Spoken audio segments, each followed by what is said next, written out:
Bapak Ibu, inilah yang membedakan kurikulum 2013 dengan kurikulum Merdeka, yaitu tentang capaian pembelajaran. Jadi perubahan yang sangat signifikan Bapak Ibu, perbedaan antara kurikulum yang lama dengan yang baru ini, atau yang penyempurnaan. Jadi nanti Bapak Ibu tidak ada lagi sebutan KIKD atau kompetensi inti, kompetensi dasar, yang ada adalah CP. Jadi singkatan ini akan menjadi sangat familiar nanti di telinga kita Bapak Ibu ke depan. Tidak lagi menyebut KIKD tetapi CP, yaitu capaian pembelajaran. Sudah disiapkan oleh Kementerian Bapak Ibu, yaitu keputusan Kepala Badan Penelitian dan Pengembangan dan Perbukuan nomor 028 tahun 2021 tentang capaian pembelajaran untuk PAUD, SD, SMP, SMA, SDLB, SMPLB, SMALB, dan seterusnya pada sekolah penggerak. Kemudian keputusan Kepala Badan Penelitian dan Pengembangan Perbukuan nomor 029 tentang capaian pembelajaran pada SMK Pusat Keunggulan. Ini Bapak Ibu,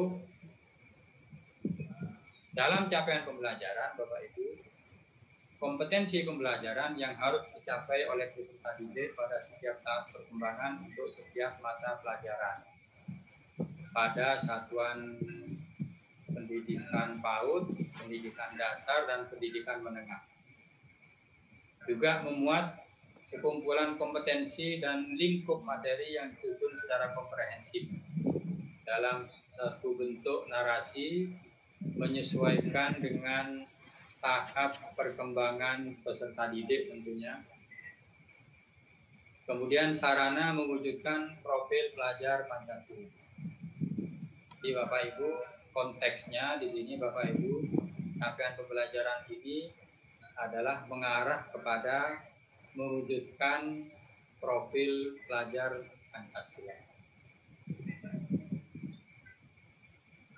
Ini Bapak Ibu, penyajian dari CP Bapak Ibu dikelompokkan ke dalam fase, mulai dari fase A sampai fase C.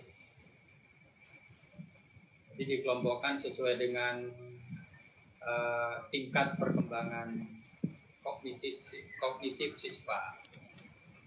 Jadi fase A ini adalah pada umumnya untuk SD kelas 1-2.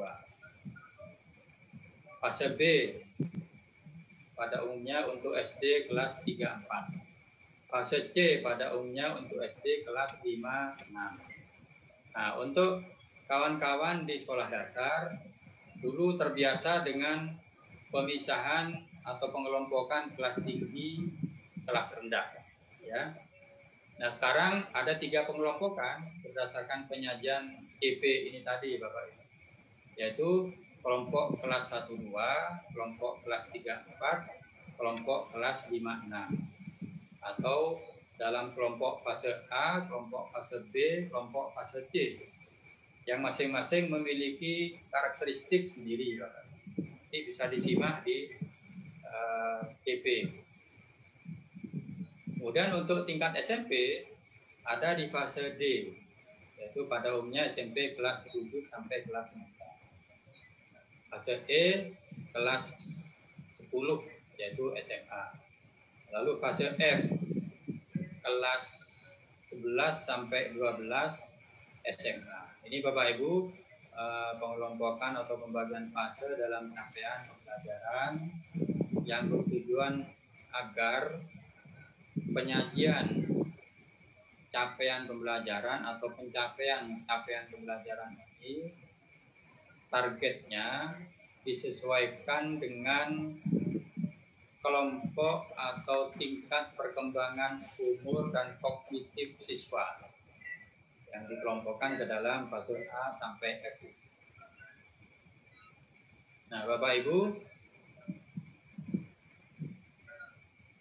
implikasi perubahan dan mitigasi Bapak Ibu penting. Banyak pertanyaan dari teman-teman guru, bagaimana ya nanti kira-kira jam mengajar saya rugi atau tidak kalau menerapkan kurikulum merdeka. Nah, ini Bapak Ibu penjelasannya untuk jam mengajar dan tunjangan profesi guru. Jam mengajar mapel kelompok umum, alokasi beban mengajarnya tetap. Jadi untuk mapel kelompok umum ini tidak ada perubahan Bapak Ibu. Diberikan beban tambahan mengajar bagi guru yang beban mengajarnya kurang, seperti menjadi koordinator proyek penguatan profil pelajar Pancasila. Nah, ini Bapak Ibu, bagi teman-teman guru yang mungkin jam mengajarnya kurang, bisa mengambil atau kepala sekolah bisa menugaskan menjadi koordinator program atau proyek penguatan profil pelajar Pancasila yang dalam setahun itu, kalau di SD kan minimal 2 kali, kalau di SMP minimal 3 kali. Jadi masing-masing nanti ada koordinator proyek penguatan profil pelajar. Jadi ada tugas tambahan dari para guru nanti yang misalnya kekurangan jam mengajar, jadi bisa memenuhi kekurangan jam mengajarnya dari menjadi koordinator proyek penguatan pelajar. Kemudian linearitas mata pelajaran. Jadi masalah yang suka ditanyakan oleh teman-teman guru. Disusun linearitas mata pelajaran yang selaras dengan struktur kurikulum prototipe atau kurikulum merdeka. Contoh, untuk mata pelajaran informatika dapat diampu oleh guru yang memiliki latar belakang informatika atau MIPA. Berbeda dengan yang di kurikulum 13 misalnya Bapak Ibu, yang kita kenal dengan adanya mapel informatika ini sejak tahun 2013 atau 2014. Jarang sekali sekolah yang diberi kewenangan atau diizinkan untuk menerapkan mata pelajaran informatika. Disebabkan karena belum memenuhi syarat. Belum memenuhi syarat sarana, belum memenuhi syarat SDM gurunya.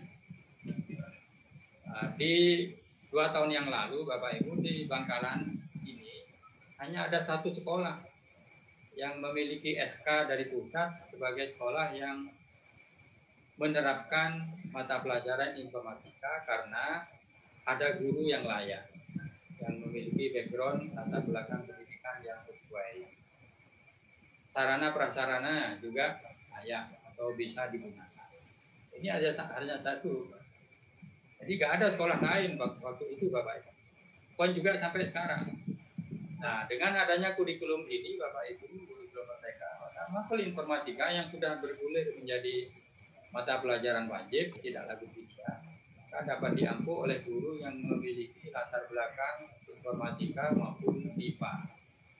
Dari matematika, dari IPA itu bisa mengampu mapel informatika. Kapasitas guru dan kepala sekolah untuk menerjemahkan menjadi kurikulum sekolah dan pembelajaran. Untuk meningkatkan kapasitas ini Bapak Ibu, bagi guru dan kepala sekolah diberikan pelatihan dan pendampingan kepada komite pembelajaran. Komite pembelajaran itu siapa saja? Yaitu guru, kepala sekolah, pengawas. Nah, Bapak Ibu, saat ini pun Bapak Ibu di 12 sekolah atau calon sekolah penggerak, 33 calon sekolah penggerak di sekolah dasar sedang didata untuk pendaftaran komite pembelajaran. Itu terdiri dari guru, kepala sekolah, dan pengawas. Sedang diverifikasi datanya oleh LPMP ataupun B4TK. Ini komite pembelajaran ini yang nanti dilatih oleh kementerian melalui LPMP maupun B4TK untuk memberikan peningkatan kapasitas untuk dapat mampu mengimplementasikan kurikulum merdeka secara utuh. Kemudian pemerintah pusat juga menyiapkan platform teknologi. Banyak sekali Bapak Ibu, pemerintah pusat sudah menyiapkan akun-akun belajar yang secara gratis diberikan oleh pemerintah pusat dalam kerjasamanya dengan Google, sehingga guru lebih mudah untuk mengakses. Juga platform-platform yang ada yang baru-baru diluncurkan Bapak Ibu, platform Merdeka Belajar misalnya yang baru-baru ini sudah diluncurkan dalam kebijakan pemerintah melalui kebijakan Merdeka Belajar yang ke-16. Ini Bapak Ibu yang dapat kami sampaikan, Bapak Ibu,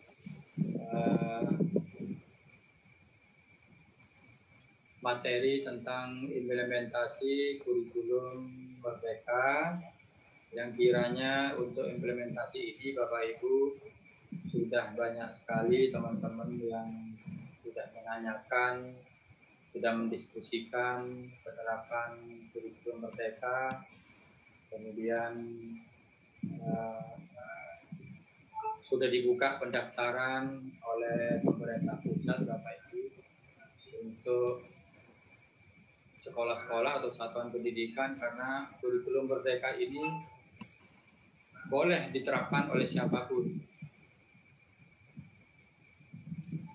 Syaratnya adalah berminat atau mau untuk mendaftar.